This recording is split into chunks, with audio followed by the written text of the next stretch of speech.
बेटा नीलेश, ये तो तूने बहुत अच्छी खबर सुनाई, मजा आ गई सच्ची। बेटा तुम्हारी उन्नति से हम सब बहुत खुश हैं। सब आप ही का आशीर्वाद है माँ। नीलेश बेटा, हमारे पास भी तुम्हें सुनाने के लिए एक बहुत अच्छी खबर है। हमारी हेतल पूरे स्कूल में कविता पाठ में फर्स्ट आई है। अरे इनाम जीता है मेरी बेटी ने, इनाम। बहुत अच्छी खबर सुनाई बापूजी आपने। अरे उसे बोलो कभी हमें भी कोई कविता सुना दे। अब वो तू उससे ही बात कर ले। कराइए। नहीं भैया, मैं ऐसे आपको नहीं सुनाने वाली। पहले आप ये बताइए कि आप यहाँ कब आ रहे हैं? अरे हर्षा दीदी भी आई हुई है, अगर आप यहाँ होती तो कितना मजा आता। अरे यार हेतल, बीमार से पहले आना बहुत मुश्किल है। क्यों? अरे तू फिक्र क्यों कर रही है? अभी हम लोग आएंगे ना तो खूब कविताएं सुनाइए हमें। और तेरी भाभी को तो बहुत शौक है। ठीक है, पक्का। चलिए ठीक है। जय श्री कृष्ण बापूजी। नहीं हूँ मैं पागल, मैं पागल नहीं हूँ। नहीं हूँ मैं पागल, पागल नहीं हूँ। मैं पागल नहीं हूं, मैं पागल नहीं हूं। गुजरात के अमरेली की रहने वाली 18 साल की हेतल ये कहते हुए सूरत की सड़क पर जख्मी हालत में बदहवास भाग रही थी। क्यों? कहां था उसका परिवार? कहां थे उसके मां बाप? कहां था उसका भाई नीलेश, उसकी बड़ी बहन हर्षा? 3 साल में ऐसा क्या हुआ कि रिश्तों की अहमियत हेतल और उसके परिवार से दूर हो गई? कैसे पहुंची वो इस बदहाली में? आखिर अमरेली से सूरत तक के इस खौफनाक सफर की शुरुआत हुई कब थी?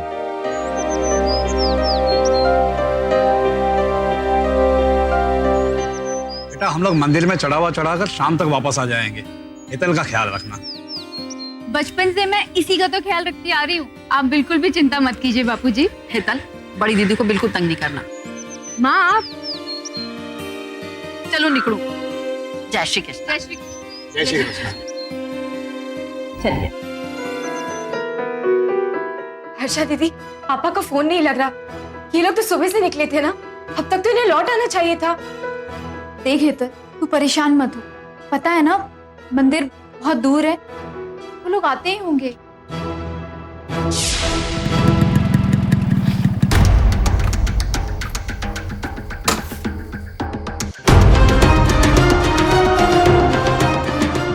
जल्दी जल्दी हॉस्पिटल चलो बेटा। हॉस्पिटल? मगर क्यों? तुम्हारे माँ बापूजी का एक्सीडेंट हो गया है बेटा।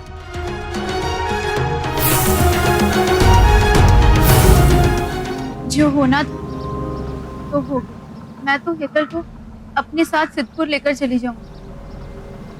लेकिन दीदी आपके अपने 2 बच्चे और अब हेतल भी, हेतल बेन को हम अपने साथ सूरत ले जाते हैं।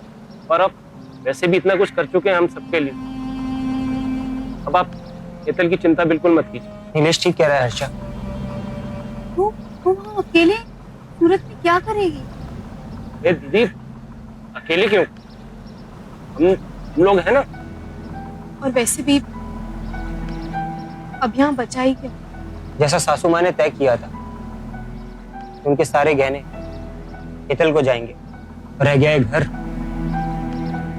इसको बेच के जो भी आता है वो सब भाई बहन आपस में बांट लो। जीजा जी बिल्कुल ठीक बोल रहे हैं। और हेतल बेन के हिस्से के पैसे नीलेश अमानत के तौर पर अपने पास रख लेंगे। और जब हेतल बालिग हो जाएगी तो उसकी अमानत में उसे वापस लौटा दूंगा। हाँ, अगर आप सब राजी हो तो। और ये सब कुछ हम सबकी निगरानी में रहे। मुझे ये सब सही लगा। आपको क्या लगता है दीदी? अगर तुम सबको यही लगता है तो ये ठीक है।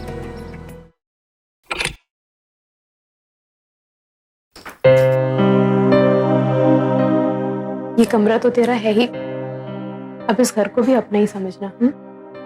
और हमारे होते हुए तुझे किसी भी चीज की फिक्र करने की जरूरत नहीं है। चल अब तू नहा धोकर आराम कर ले, मैं थोड़ी देर में खाना बना लेती, ठीक है?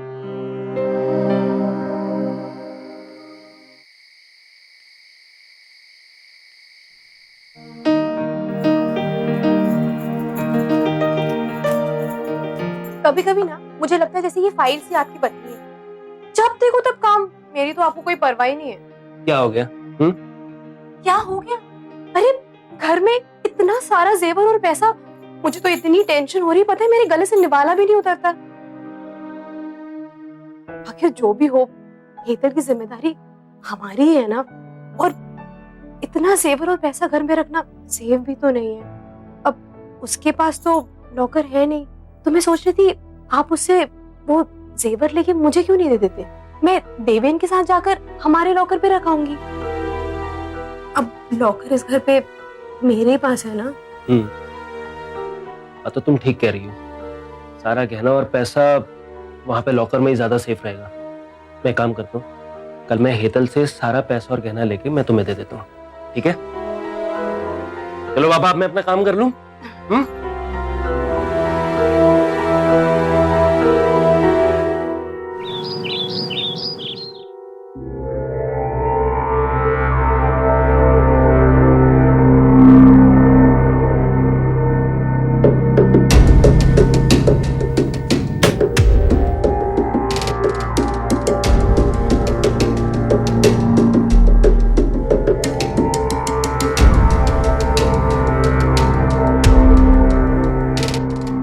अरे वाह हेतल, ये तो बहुत प्यारे हैं। अब ना तेरी शादी तक हम इसे संभाल कर रखेंगे। भैया, आपने पता लगाया कि मेरी कंप्यूटर क्लासेस कब से शुरू हो रही है? हाँ, मुझे सब याद है। आज शाम को जाके पता करके आता हूँ कि नई क्लासेस कब से स्टार्ट हो रही हैं। अरे अभी अभी तो तू आई है, कुछ दिन आराम तो कर ले। अरे हाँ दिला, हेतल को ना ढोकले बहुत पसंद है। तू ना एक काम कर, आज ना इसे मस्त ढोकले बना के खिला। नहीं, अरे बनाकर क्यों खिलाऊंगी, सिखाऊंगी इसे। क्यों हेतल, सीखेगी ना? वाह, आज तो पूरा नाश्ता बना डाला हेतल ने, नहीं? और मैंने ना किचन भी साफ कर दिया भैया। अरे वाह, बहुत बढ़िया। अच्छा भैया, वो मेरी कंप्यूटर क्लास का कुछ पता चला? हाँ, वो गया था ना मैं वहाँ पे, तो अभी 1.5 महीने के बाद में शुरू होगा। 1.5 महीना? वो आपस में दोनों पार्टनर्स की कुछ इशू है, तो इसलिए थोड़ा सा टाइम लगेगा। अच्छा वो सब छोड़िए, ये बताइए कि हेतल बेन ने नाश्ता कैसा बनाया? बहुत अच्छा बना है बेटा। हेतल, मैं तो तुझसे कहती हूँ ये कंप्यूटर छोड़, शेफ बन जा तू। पर नहीं, जो करना है वो करेगी। लेकिन हेतल, मैं तेरे को ये बोल रहा था कि जब तक तेरी क्लासेस स्टार्ट नहीं होती तब तक तू अपनी भाभी से नए नए पकवान बनाने सीख ले। मैं तो तैयार हूँ बिल्कुल इसके लिए। और भाई, कल शादी करके अपने घर जाएगी तो ये सारी चीजें वहां पे काम आएंगी ना, और ये भी एक तरीके की कोचिंग क्लासेस ही हो जाएंगी। और इसकी प्रैक्टिस तो हम आज ही से शुरू कर सकते हैं। आज से? भूल गए आप, बताया था ना मैंने कि मेरी कुछ सहेलियां आने वाली, वो किटी पार्टी के लिए। अरे हाँ, अब उनके लिए खाना तो मुझे बनाना ही है। हेतल बेन मेरी मदद कर देंगी तो मेरा काम भी आसान हो जाएगा और ये भी सीख जाएंगी। क्यों हेतल? ठीक है। हेतल, कोल्ड ड्रिंक लेती आना। बहुत मजा आता है। लो कोल्ड ड्रिंक भी आ गई। मैंने तो सच में कान पकड़ लिया, आज के बाद मैं उनके घर तो बिल्कुल ही नहीं जाने वाली हूँ। हम यहाँ बैठेंगे, गप्पे शप्पे मारेंगे यूं। अरे लो लो, ग्लास उठाओ अपने अपने। हाँ हाँ, क्या हाथ मारा है तूने? कहाँ से पकड़ लाई है इसे? तू भी ना, अब क्या बताऊं, बिना माँ बाप के अनाथ है बेचारी। रो रो कर मुझे कहने लगी कि मुझे भी अपने साथ ले चलो। मुझे तो उस पर दया ही आ गई। मैंने कहा चलो ठीक है। बच्चे तो नहीं है हम, दया, और वो भी तुझे। तू भी ना बहुत बदमाश है, ये सुधरेगी नहीं बिल्कुल भी। हाँ हेतल, मुझे पता है कि वहाँ पे सब कुछ नया नया है ना, तो तुझे थोड़ी सी तो दिक्कत हो रही होगी। और अगर तू यहाँ आ जाएगी तो सच में मुझे बहुत खुशी होगी। लेकिन तू जानती है ना, यहाँ पे स्कूल भी तो अच्छे नहीं है। दीदी, मैं वो सब देख लूंगी ना, बस प्लीज मुझे आपके पास आने दो। हेतल, लेकिन तेरी पढ़ाई भी तो जरूरी है ना। दीदी, देखने यहाँ मेरा बिल्कुल मन नहीं लग रहा, प्लीज मुझे आपके पास आने दो ना। अच्छा ठीक है, तू आ जा, मैं तेरे जिया जी से बात करती हूँ। सच्ची ना? लेकिन हेतल एक बात पूछूं, वहाँ पे सब कुछ ठीक तो है ना? दीदी,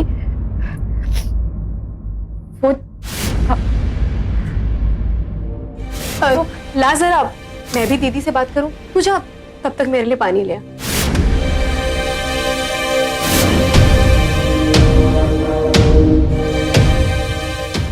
हाँ दीदी, कैसी हो? हाँ अदिला, मैं तो बिल्कुल ठीक हूँ, लेकिन वहाँ पे सब कुछ ठीक तो है ना? क्योंकि हेतल कुछ परेशान लग रही थी मुझे।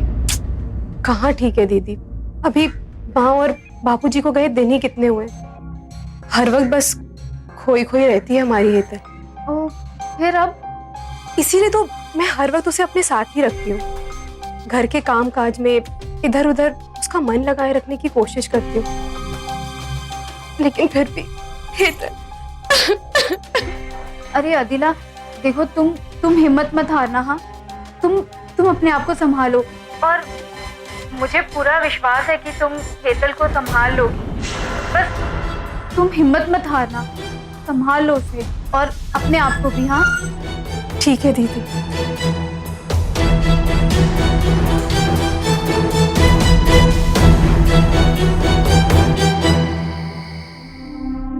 बदल गया है आंगन, बदल गया है मौसम,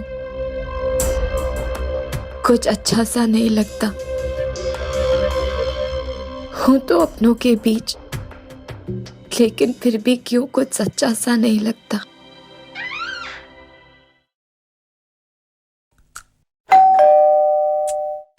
अरे हेतल, देखना दरवाजे पे कौन है बेटा।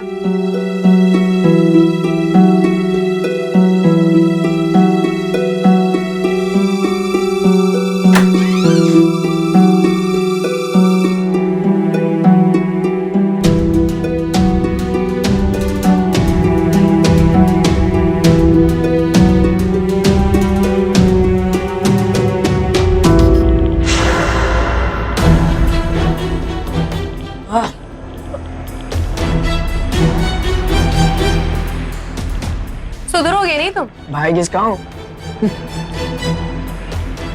हेतल, जरा मेरे भाई के लिए पानी तो ले आना, बेचारा बहुत प्यासा है।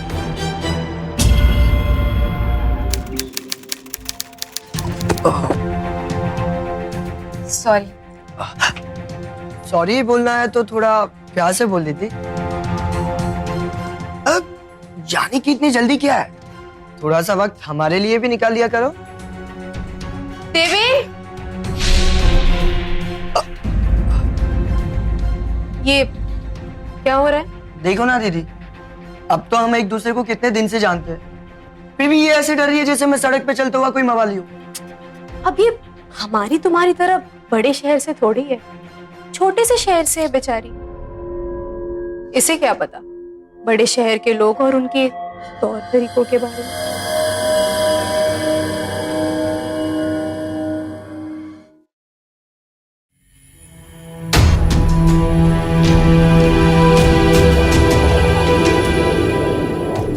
मैं क्यों पैसे दूं उसे? बच्चे की कोशिश करो आदिल, तुम जानती हो कि वो इस कंप्यूटर क्लास का कब से इंतजार कर रही है। तुम्हें कितनी फिक्र है ना उसकी, और मैं तो जैसे कुछ हुई नहीं। ये मेरा कहने का वो मतलब नहीं था।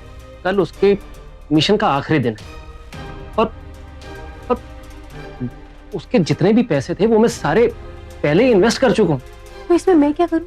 अरे बाबा, जब तक उसके वो पैसे वापस नहीं आ जाते, तुम ना अपने अकाउंट में से मुझे थोड़े बहुत पैसे तो दे सकती हो ना, उसमें कौन सी बड़ी बात है। अब बड़ी दीदी को पता चलेगा तो उन्हें कैसा लगेगा?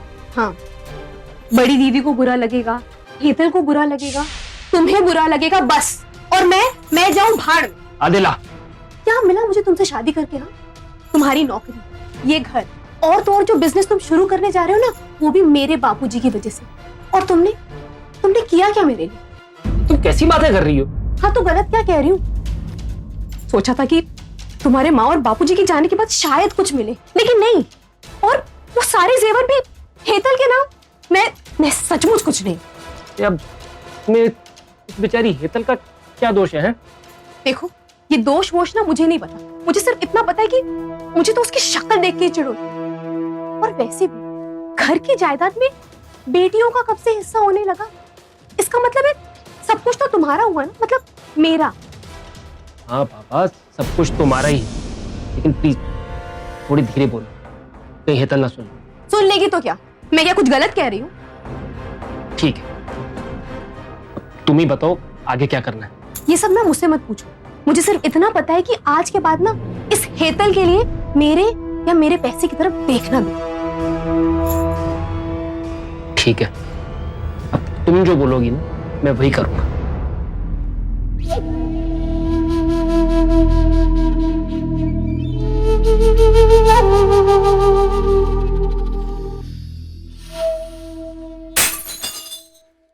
क्या कहा तूने? मैं जानबूझ के तेरा एडमिशन नहीं करा रहा? हाँ? नहीं भैया, मेरा वो मतलब नहीं था। अरे वहां पे एडमिशन करवाना कोई खाना बनाने का काम नहीं है। 50,000 रुपए लगते हैं डोनेशन के लिए, समझी तू? और बिना पैसे के ना तुझे वहां पे खड़ा भी नहीं होने देगा कोई। और अभी तेरा एडमिशन कराने के लिए मेरे पास पैसे नहीं है। जब होंगे तो करवा दूंगा तेरा एडमिशन। हाँ भैया, मैं जानती हूँ, इसीलिए आप मत कराइए मेरा एडमिशन। वो जो मेरे पैसे थे ना, आप वो मुझे दे दीजिए, मैं उन पैसों से अपना एडमिशन करा लूंगी। खबरदार! तो उन पैसों के बारे में सोचा भी तूने तो? जब तक तू 18 साल की नहीं हो जाती ना, तुझे तो उन पैसों को हाथ तक नहीं लगाने दूंगा। और उन पैसों का क्या करना है ये मैं तय करूंगा, समझी?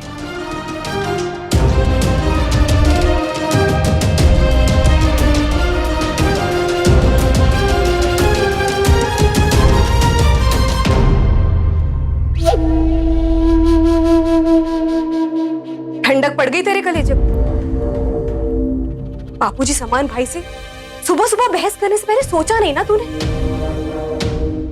तेरी वजह से वो भूखे ही चले गए।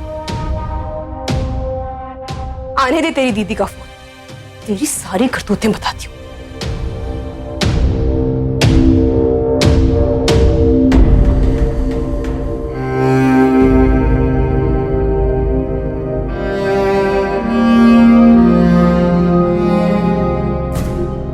हेतल, दीदी का फोन ले, बात तो कर ले। हेलो हेतल, ये सब मैं क्या सुन रही हूँ? हाँ क्या दीदी? कभी तुम नींद में उठकर चलने लगती हो, कभी तुम्हें माँ बापों की याद आती है, और कभी तुम्हें कोई चोर नजर आता है। कभी कभी तो तुम इतना जोर से चिल्लाती हो कि पड़ोसी आकर इशारे से पूछते हैं कि यहाँ पे सब कुछ ठीक तो है ना? नहीं दीदी, ऐसा तो कुछ भी नहीं है। बस हेतल, बहुत हो गया।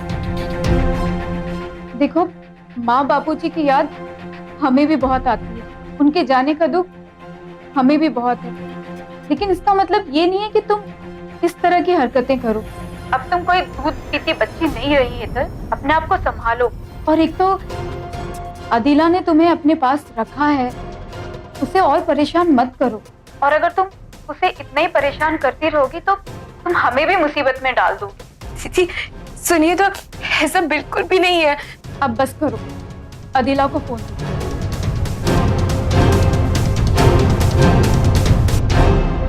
हाँ दीदी, अब आप ही बताइए मैं क्या करूं? क्या कमी हो गई मुझसे कि ये सब? नहीं अदिला, इस बार ना उसकी गलतियों को नादानी समझ के माफ कर दो। देखो, अगर अगली बार उससे कोई गलती होती है ना तो मैं खुद आकर। नहीं दीदी, आप क्यों यहाँ आने की तकलीफ कर रही हैं? मैं हूं ना, मैं सब संभाल लूं। अच्छा दीदी, फोन करते रहिए।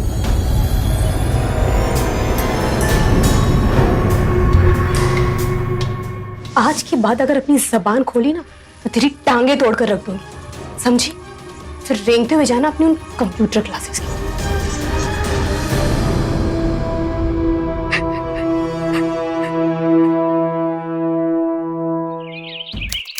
हेलो,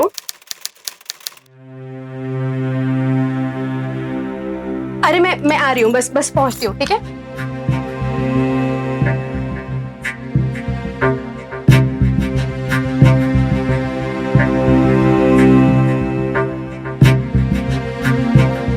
हेतल, मैं बाहर जा रही हूँ, घर का ध्यान रखना।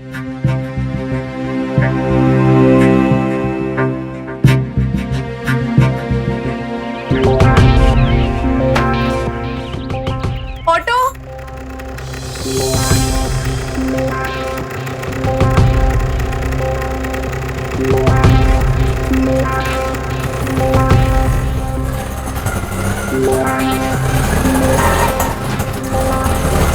आगे।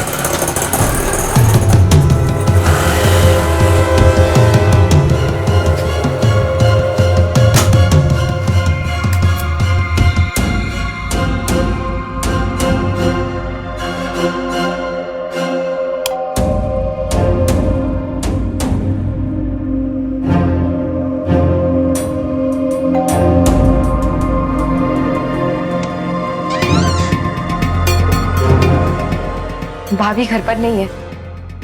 तो क्या हुआ? मुझे पता है दीदी घर पर नहीं है। अगर वो घर नहीं है तो मैं घर नहीं आ सकता? नहीं मतलब ऐसा कोई कानून है? मतलब वो है क्या?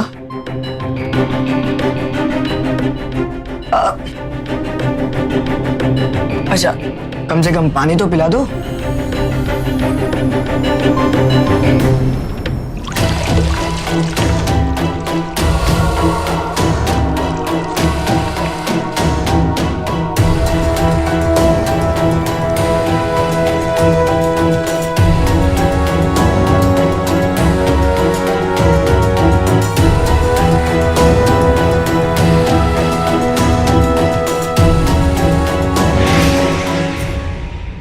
सुनो तो, नहीं क्या?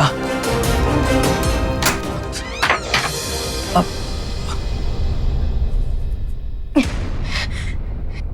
दीदी तुम, ये सब क्या हो रहा है देवेन? दीदी इसने मुझे कहा कि मुझे घर से भगा कर ले जाओ और उसने मेरा हाथ भी पकड़ लिया। तू अंदर जा, जा। सब्र नाम की चीज नहीं है ना तुझे? दीदी ऐसी कोई बात नहीं है। मैं तुझे बहुत अच्छी तरीके से जानती हूँ। वो तो अच्छा हुआ कि मेरा पर्स यहाँ छोड़ और मैं वापस आ गई। बाबूजी ने तुझे जिस वजह से घर और बिजनेस से निकाला था वो आज फिर वही करने जा रहा था। ये तो मैं हूँ देवेन। अगर बाबूजी को पता चले ना तू अब भी नहीं सुधरा है तो अब तो वो तुझे जायदाद से भी बेदखल कर देंगे और दे देंगे सब कुछ मेरे सीधे सादे पति को। फिर फकीरों की तरह उनके सामने हाथ फैलाकर खड़े रहना। तुम्हें जरा भी शर्म नहीं आती है तन? एक बार भी तुमने ये नहीं सोचा कि अगर आस पड़ोस के लोगों को ये सब कुछ पता चलेगा तो मेरी कितनी बदनामी होगी? भैया बस करो एतन। देवेन तो तुम्हारे भाई जैसा है ना?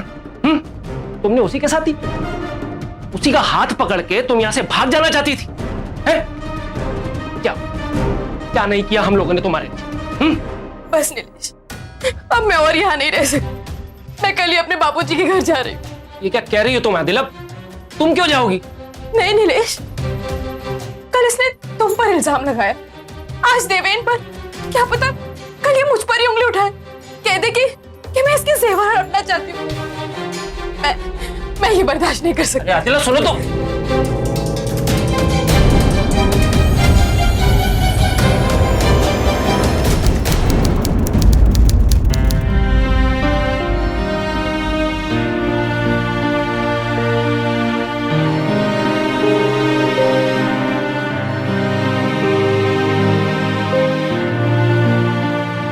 आज के बाद अगर अपनी जबान खोली ना तो तेरी टांगे तोड़ दूं, समझी?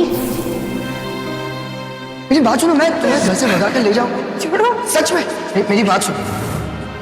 देवेन तो तुम्हारे भाई जैसा है, उसी का हाथ पकड़ के तुम यहां से भाग जाना चाहती थी। जीना हराम करके रखा है उसने हमारा। तुम उसे घर से निकाल क्यों नहीं देते नीलेश? आदिला तुम कैसी बातें करती हो? वो छोटी है लेकिन तुम तो बड़ी हो ना। कहाँ छोड़ो मैं उसे? हाँ? अभी भी तुम्हें उसी की फिक्र। देखो बाबा, समझदारी से काम लो। देखो अगर उसे कुछ भी हो गया ना तो मुसीबत तो हमारे ऊपर ही आएगी ना। समझ रही हो ना?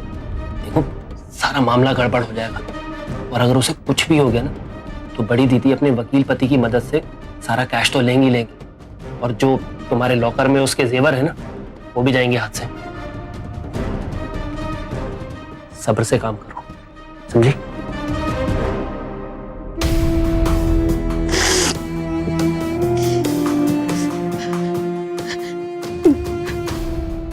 मैं नहीं रहूंगी अब। मैं चली जाऊंगी, मैं नहीं रहूंगी।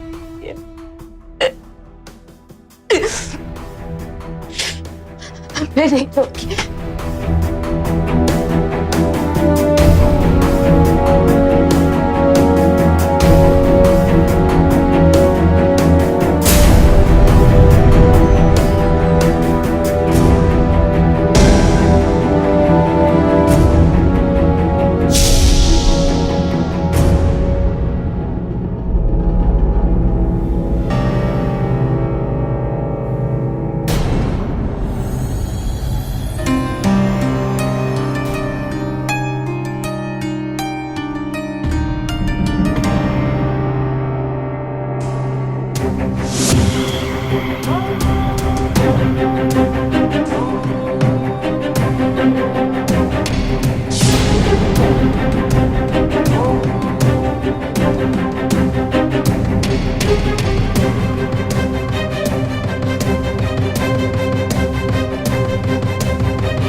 ठीक है, बट प्लीज तुम कुछ करो ना, कुछ तो रास्ता निकालो इसका।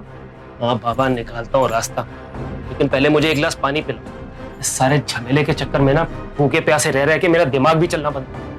अच्छा ठीक है, मैं तुम्हारे लिए पानी लेकर आती हूँ।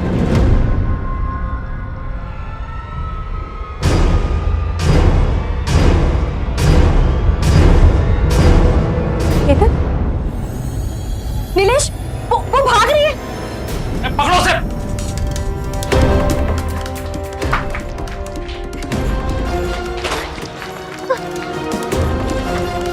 नीलेश हेतल के पैसे तो हत्या ही चुका था, पर अब उसकी इज्जत के लिए भी उसके लिए कोई कीमत नहीं रही थी। उसने जैसे अपनी गैरत और हेतल की मासूमियत का सौदा कर लिया था। अपने भैया भाभी की इस खुदगर्जी और लालच की वजह से हेतल को किस नर्क से गुजरना पड़ा, उसका अंदाजा लगाना भी बहुत मुश्किल है। भैया मुझे आपसे कुछ नहीं चाहिए, प्लीज मुझे यहाँ से जाने दो भैया, प्लीज मुझे यहाँ से जाने दो। बाजार जाके लोहे का सांकल लेके आओ, इसके ऐसे पैर बांधूंगा कि दोबारा भागने के धुपिया चलने के भी लायक नहीं रहेगी। लेकिन अगर किसी ने पूछा कि हम इसके साथ ऐसा क्यों कर रहे हैं तो क्या, पागल को जंजीरों से तो बांधना पड़ेगा, खतरा हो सकती है। लेकिन कब तक? इसका जिंदा रहना हमारे लिए मुसीबत ना बने तब तक। उस दिन से लेकर 2 साल तक हेतल किसी को नजर नहीं आई।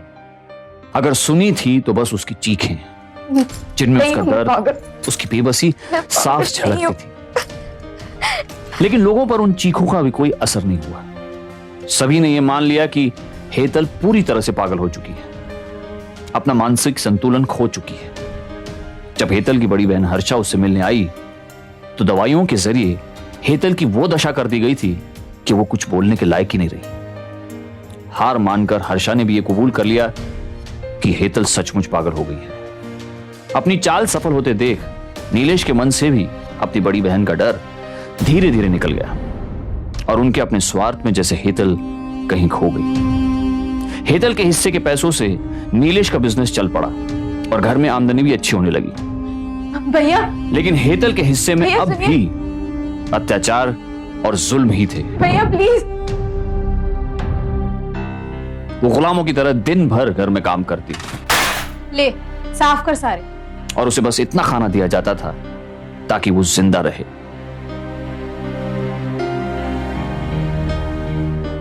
लेकिन इतनी तकलीफ और जिल्लत के बाद भी हेतल ने हार नहीं मानी। उम्मीद उसके जहन में अब भी बाकी थी।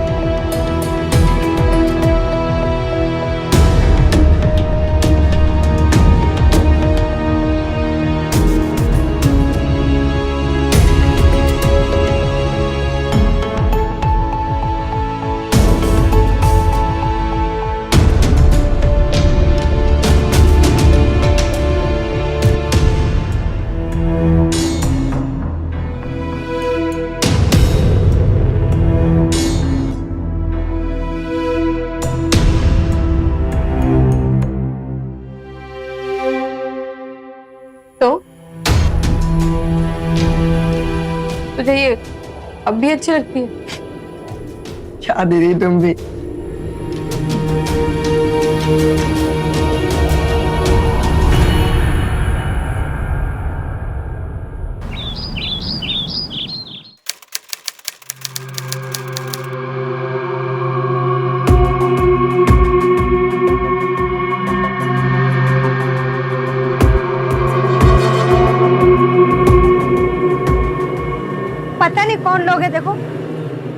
रॉकेट बना बना के फेंकते रहते हैं। कोई पागल ही होगा। दिखाई पड़े ना तो उससे ही साफ करवाते हैं। बरोबर ट्यूशन जाना, समझे? पढ़ाई बरोबर करना। नहीं वो नहीं। अरे छी, अरे बेटा गंदा है, गंदे में हाथ नहीं डालते। छोड़ छोड़ो। पापा ये कचरा नहीं है, इस पे तो कुछ लिखा हुआ है। थोड़ा आगे चले जाइए भाई साहब। इधर आ जाओ बेटा। अरे हाँ, इस पर तो कुछ लिखा हुआ है, मेरी दीदी को कॉल करो, मेरी मदद करो। अरे सुनो, क्या हुआ भैया? ये रॉकेट कहाँ से आया? ऐसे रॉकेट तो रोज 2-3 यहाँ पड़े रहते हैं, पता नहीं कौन बना बना के फेंकता है। क्या आप लोगों ने यहाँ किसी से पूछा नहीं? भाई साहब हम थोड़े नहीं यहाँ रहते हैं, कागज कहाँ से आया कहाँ से नहीं आया हमें पता चलेगा। हम तो झाड़ू मारने आते हैं, मार के चले जाते हैं। अच्छी बात है।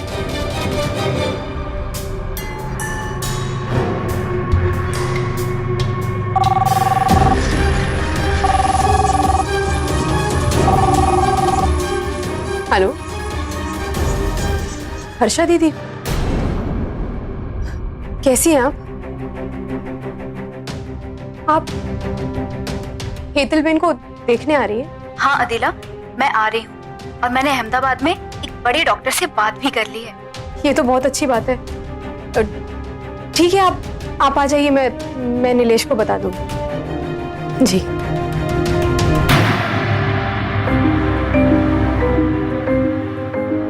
मजाक समझ के रखा है क्या दीदी आपने? अगर लाश पकड़ी गई तो हम तीनों फंस जाएंगे। होगा तो अभी ही, बस सोचना ये है कि उसे मारे कैसे। कि अगर उसकी लाश मिले भी तो ये हत्या नहीं आत्महत्या है। लेकिन अगर लोग पूछेंगे तो हम उन्हें क्या जवाब देंगे? जवाब क्या देंगे? कह देंगे कि उसे पागलपन का दौरा चढ़ा, कहीं भाग गई थी और जाकर अपनी जान दे दी। आप पुलिस? अब अपनी जान बचानी है तो उनका मुंह भी कुछ खिला पिला कर बंद तो करना ही पड़ेगा। जो भी हो, लेकिन हम करेंगे तो ये आज ही। इतना संभाल कर रखा था उसे दीदी, पता नहीं भी कैसे वो गई कहाँ, पता नहीं। कल तो यहीं पे थी, अचानक पता नहीं क्या हुआ उसे, किसी को कुछ भी नहीं पता कि हेतल आकर कहाँ चलेगी।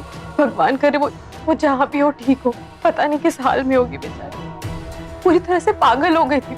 अदिला, अगर उसकी दिमागी हालत खराब होती तो उसे मेरा फोन नंबर कैसे याद था? अगर उसमें जरा भी समझ नहीं होती तो वो मुझ तक ये खबर कैसे पहुंचाती? आपके कहने का मतलब क्या है दीदी? यही कि कोई तो ऐसी बात थी जो वो मुझे बताना चाहती थी। तो आप ये कहना चाहती हैं कि मैंने उसे जबरदस्ती पागल बनाकर यहाँ पे बंद करके रखा हुआ था? देखो नीलेश, आपका सिर्फ बहस करने से कोई फायदा नहीं है। एक बार हेतल मिल जाए सब कुछ साफ हो जाएगा। हमें पुलिस को रिपोर्ट करनी चाहिए।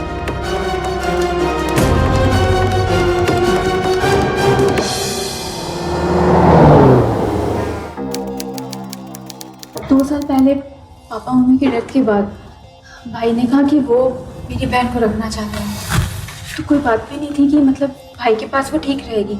तो मुझे भी ऐसी कोई वजह नज़र नहीं आई कि कोई प्रॉब्लम हो सकती है। लेकिन हाँ, जब भी उससे मैं बात करती थी तो ऐसा लगता था कि कुछ तो है बात जो वो मुझसे छुपा रही है। आप ही कह रही हैं कि आपको नहीं मालूम कि किसने फोन किया था? हाँ, नाम तो नहीं बताया, लेकिन हाँ उन्होंने ये जरूर बताया कि वो कागज की रॉकेट बनाकर फेंकती थी। शायद उनके जरिए वो ये बात हम तक पहुंचाना चाहती थी। देखिए, ये भी तो हो सकता है कि कोई आपके साथ मजाक कर रहा हो। पर ऐसा मजाक कोई क्यों करेगा इंस्पेक्टर साहब? और जो भी बात हो, मैं अपनी बहन की जिंदगी बचाने के लिए कोई भी कोशिश अधूरी नहीं छोड़ना चाहती। देखिए, अगर ऐसा है तो मैं भी आपसे वादा करता हूँ कि मैं भी आपकी बहन को ढूंढने के लिए कोई कसर नहीं छोड़ूंगा। शुक्रिया। आप सब गलत समझ रहे हैं इंस्पेक्टर साहब, ये सब झूठ है। कल सच में पागल हो गई थी। अच्छा, तो तुम्हारी अपनी बड़ी बहन तुम पर झूठा इल्जाम क्यों लगाई? वो तो हेतल के पैसों को हड़पना चाहती है, इसलिए मुझ पर झूठा इल्जाम लगा के मुझे रास्ते से हटा रही है। और तुम सच में, इसकी क्या गारंटी? मैं सच बोल रहा हूँ इंस्पेक्टर साहब, मेरा यकीन कीजिए प्लीज। यकीन करना तो हम पुलिस वालों का काम होता ही नहीं, और सच क्या है ये मैं खुद मालूम कर लूंगा। फिलहाल जब तक ये जांच जारी है, तुम दोनों ये शहर छोड़ के बाहर नहीं जा सकते, समझे?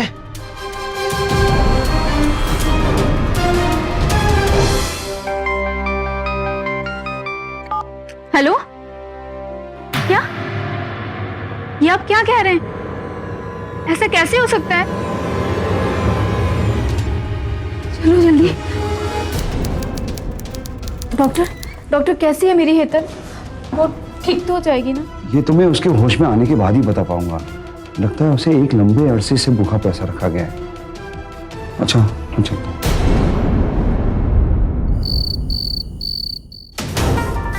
ठीक है ना, हो गई गलती। गलती? तुम ऐसे गलती बोलती हो?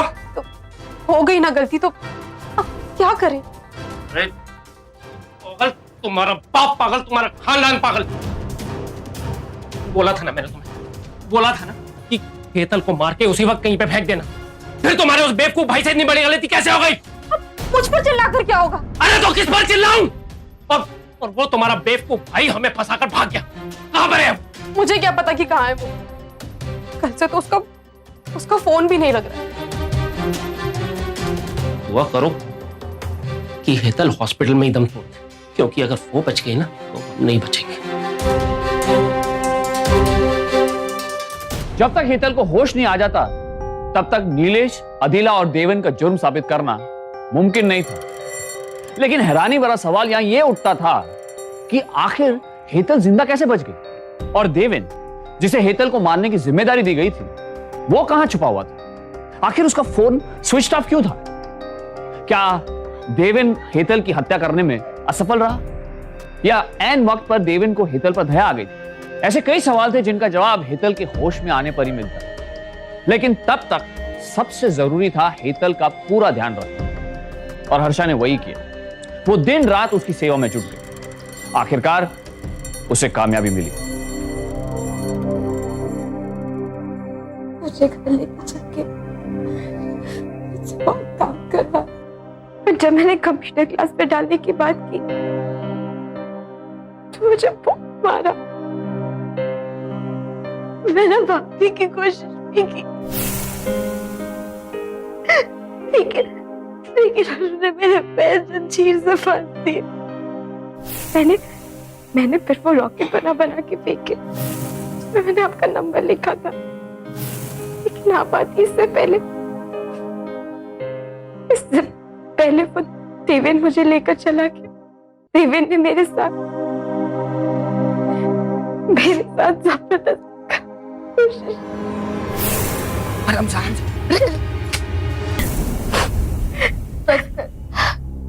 बस कर हेतल, अब तो बिल्कुल भी मत रो।